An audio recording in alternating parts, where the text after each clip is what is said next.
अरे सर वो तो कभी नहीं चाहते थे, जाति की बात तो वो करते ही नहीं थे सर। ने बांधी गांठ पिछड़े। सर लोहिया को मैंने बहुत ज्यादा नहीं पढ़ा, लेकिन इतना सुना कि उनका सिद्धांत था, वो नहीं चाहते थे कि जाति की बात हो। नारायण भूमिहार थे, जमींदार परिवार के थे, बड़े काश्तकार थे, बड़े जमींदार थे। बीपी सिंह राजा थे। हम सबका साथ और सबका विकास हम चाहते। नहीं लोहिया सर कब जाति की बात करते थे सर? क्या लोहिया जी जाति की बात करते थे? पिछड़े पाए हम। आप एक बात का सिर्फ जवाब दीजिए, क्या प्रधानमंत्री जी ने ये नहीं कहा था कि मैं ओबीसी जाति का हूं? आनंद दुबे जी, सारे भारतीय जनता पार्टी के लोग उनकी जाति को बताने लगे कि ये ओबीसी के किस जाति से हैं। ठीक है आनंद दुबे जवाब दीजिएगा। प्रधानमंत्री जी ने ये नहीं कहा था। सवाल इस बात का है कि जो बड़ी जाति के लोग हैं वो चाहते हैं कि देश में एक समान एकरूपता हो, जो समाजवादी सोच के हैं, जिन्होंने हमेशा पिछड़ों के, दलितों के, अल्पसंख्यक के साथ कदम से कदम बढ़ा करके उनके हक और अधिकार के लिए लड़ा है। नहीं सर फिर तो आपकी टाइमिंग पे सवाल उठता है ना। आपने क्या, आपकी 4 बार आपकी सरकार रही सपा की, तो आप करा लेते सर। बिहार में नहीं हो गया, आप भी करा लेते। हम अपनी सरकार में थे तो हम भागीदारी देते थे, हम सरकार में भागीदारी देते थे। दुबे जी से जवाब ले लेते हैं। दुबे जी से इसको ये तकलीफ है कि एक ही जाति के 5 लोग थे, उनको तकलीफ हो सकती है। अरे 7 लोग तकलीफ उनको होगी क्योंकि ये 7 लोग। अरे सर आपने कई यूनिवर्सिटियों के नाम बदले। मनोज राय जी आप भूल गए शायद, समाजवादी पार्टी की सरकार में कई दलित यूनिवर्सिटियों के नाम बदले जो मायावती जी ने बनाई। कई ऐसे जिले बदले जो दलित विचारकों के लोगों के नाम पर थे, दलित महान पुरुषों के नाम पर थे जो मायावती के, वो आपने आके बदल दिए। ये आप भूल जाते हो। आज दलित पिछड़े अगड़े की बात कर रहे हैं आप। मनोज राय जी जवाब दीजिएगा जल्दी। मनोज राय जी जवाब देंगे आपकी बात का। मनोज राय जी के आनंद दुबे बोलिए जी। अब सुन लीजिए, देखिए इन्होंने बड़ी बड़ी बातें की। मैंने एक चीज पूछा कि एक ही जाति से 7 लोगों को बना दिया, एक ही परिवार से 35 लोग अलग अलग पदों पे चले जाते हैं, ये इनका सामाजिक न्याय है। और सबसे बड़ी बात ये कह रहे हैं हम सबको साथ लेके चलते हैं। 2 लाख दलित भाइयों का प्रमोशन में जो आरक्षण मिला, आरक्षण में प्रमोशन जो उनका हुआ था, रिजर्वेशन देकर प्रमोशन किया गया था, उनको रिवर्ट करने का काम अखिलेश यादव जी की सरकार ने किया। बाबा साहब भीमराव अंबेडकर को खुलेआम आजम खान साहब ने भूमाफिया कहा हज हाउस के उद्घाटन में, और अखिलेश यादव जी मंच पर बैठ के ताली बजाते रहे। ये इनका सामाजिक न्याय है। और भारतीय जनता पार्टी की बात करेंगे, अरे ओबीसी की क्रीमी लेयर बढ़ाने का फैसला अटल जी की सरकार ने किया। ओबीसी कमीशन को संवैधानिक दर्जा देने का काम भारतीय जनता पार्टी की सरकार ने किया। नीट में पिछड़ों को आरक्षण देने का काम भारतीय जनता पार्टी की सरकार ने किया।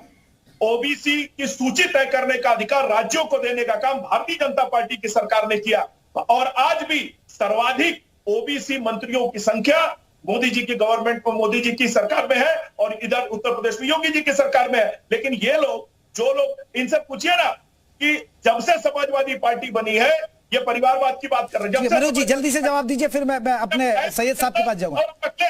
कभी मनोज भी बन जाएंगे क्या राष्ट्रीय अध्यक्ष समाजवादी पार्टी के? ये जो प्रवक्ता बैठे हैं, क्या ये कह सकते हैं कि कभी ये राष्ट्रीय अध्यक्ष हो सकते हैं? नहीं, अखिलेश यादव जी के बाद उनका बेटा होगा। मनोज जी जल्दी से जवाब ले लेते हैं, और भी मेहमान है, फिर हिलाल साहब के पास चलेंगे, फिर सैयद साहब के पास चलेंगे। देखिए, जो असली मुद्दा है जाति जनगणना का, वो सिर्फ इसलिए है कि सबका विकास हो। जो बार बार ये लोग बात करते हैं अगली जाति का, आज राष्ट्रीय अध्यक्ष जी अखिलेश यादव जी ने सदन में कहा ना, ये भारतीय जनता पार्टी के लोग दोहरे चरित्र के हैं। ये खुद कहेंगे, केशव मौर्य जी कह रहे हैं कि जाति जनगणना की बात हम चाहते हैं और हमारे नेता भी चाहते हैं। क्या दुबे जी उनको इस मंच से, आपके माध्यम से बाहर करने की बात करेंगे? हिम्मत है तो बोले कि नहीं, केशव मौर्य को बाहर किया जाए, ये पार्टी के सिद्धांतों से अलग बात कर रहे हैं। सवाल इस बात का नहीं है। समाजवादी पार्टी सबके हितों के लिए, सबकी भलाई के लिए और सबकी तरक्की के लिए काम करता है। भारतीय जनता पार्टी सिर्फ उकसा करके, लड़ा करके, लोगों का हक छीन करके, आंकड़ों की बाजीगरी। हिलाल साहब एक बड़ा सवाल है। हिलाल साहब, आपने चर्चा की शुरुआत में ये कहा, मैं आ रहा हूं, 2011 जनसंख्या में देखिए जाति को हमने कराया था, लेकिन हालांकि बीजेपी आपकी सरकार से अब अगर पूछा जाता तो वो कहते हैं इन्होंने कुछ नहीं करा। ऐसा नहीं है कि जो हम वो आंकड़े सार्वजनिक कर सके उसमें कुछ ऐसी खास जाति नहीं। लेकिन सर आप पर वक्त था, आप ऐसा तो है नहीं 2011 के बाद आप 12, 13, 14 तो आप करा सकते थे। दबा के बैठे हुए हैं, छत्तीसगढ़ और कर्नाटक दबा के बैठे हुए हैं। हिलाल साहब।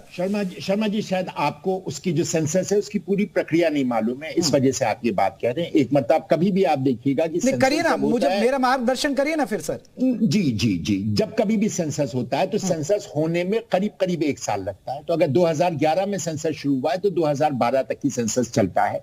2012 के बाद जब सेंसस हो जाता है तब फिर उसको जो है वो कन्वर्ट किया जाता है, उसके अंदर वेटिंग की जाती है। वेटिंग करने के बाद उसको जो है वो पूरा का पूरा सेंसस जब तैयार हो जाता है तब उसको सपोर्ट किया जाता है, जिसके अंदर 1 साल लगता है और 2013 हो जाता है। 2013 के बाद जो है वो 2014 में इलेक्शन में और हम सर इलेक्शन भी तो मई में हुए ना सर, उससे अरे सर आपको तो फायदा हो जाता। शर्मा जी, आप फायदा हो जाता ना, बात को सुन लेंगे तो आपको भी फायदा होगा। हाँ।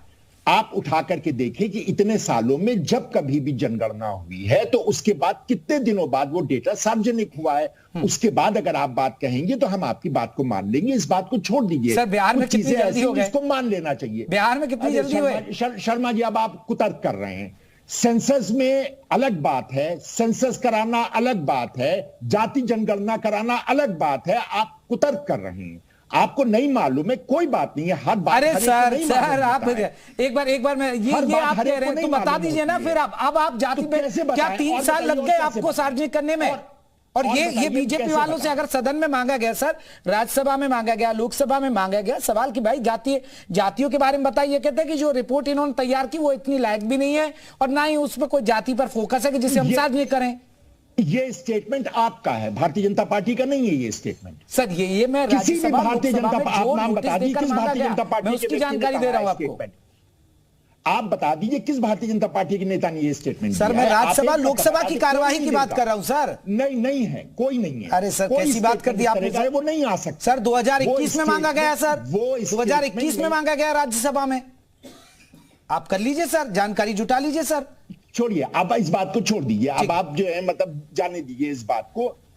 अगर आप ये तय किए हैं कि नहीं जिम्मेदारी कांग्रेस की, 10 साल से भारतीय जनता पार्टी बैठी हुई उन आंकड़ों सर हम बात नहीं करें, हम कहते हैं कि सबके साथ सबके विकास में। सैयद साहब ये क्या विपक्ष के लिए तुरुप का पत्ता रहेगा 2024 में जातीय जनगणना और पीडीए का फॉर्मूला? आऊंगा सर आनंद दुबे साहब आपके पास भी आऊंगा। देखिए ऐसा नहीं है कि तुरुप का पत्ता रहेगा, बहुत सारे फैक्टर्स काउंट करेंगे और किस तरह से नरेंद्र मोदी का जो फैक्टर उसको इनकार नहीं किया जा सकता है। तो किस तरह से अपोजिशन का अलायंस बनता है, कैसे वो आगे बढ़ते हैं, प्रदेशों में कैसे अलायंस करते हैं, उसके आधार पर एक कहा जाएगा कि कौन सा इशू सबसे बड़ा वहां पे साबित हो रहा है। हालांकि जहां तक हिंदुत्व की कार्ड की बात है, ये जरूर है कि जो जातीय जनगणना का मसला है वो जरूर हिंदुत्व की कार्ड करेगा और कुछ ना कुछ वोट जो बीजेपी ने इतने 10 सालों में इकट्ठा किया ओबीसी का, वो जरूर कुछ ना कुछ वापस खींचने में मदद करेगा। लेकिन कहने का मतलब है कि खाली एक ही मुद्दा काम करेगा ऐसा नहीं है, बहुत सारे इश्यूज हैं और विपक्ष किस तरह से अलायंस करता है ये एक बहुत बड़ा इशू है जो विपक्ष के सामने है और अभी भी बिखराव दिख रहा है इंडिया अलायंस के बाद भी। खासकर उत्तर प्रदेश में बात करें तो ना कांग्रेस अभी समाजवादी पार्टी से बात कर रही है, ना समाजवादी पार्टी कांग्रेस से बात कर रही है, जबकि दोनों इंडिया अलायंस का हिस्सा है। तो जाहिर सी बात है कि अभी जो 4 दिसंबर को स्टेट्स के रिजल्ट्स आएंगे उसमें बहुत सारी चीजें सेटल होंगी। जैसे कांग्रेस के लोग अभी बता रहे हैं कि उनके पास बैक चैनल टॉक्स हो रहा है, शायद मायावती से भी हो रहा है, तो मायावती के साथ भी अलायंस का एक ऑप्शन है कि समाजवादी पार्टी, बीएसपी, आरएलडी और कांग्रेस साथ मिलकर लड़े तो बीजेपी को ज्यादा नुकसान कर सकते हैं। लेकिन अभी तक बीजेपी का जहां तक सवाल है, अगर विपक्ष में बिखराव रहेगा प्रदेश में, खास करके उत्तर प्रदेश की बात करें, तो भारतीय जनता पार्टी को उसमें फायदा ज्यादा होगा, इसमें कोई दो राय नहीं है। और उसमें लेकिन अभी फिलहाल तो टेंशन बढ़ी हुई है बीजेपी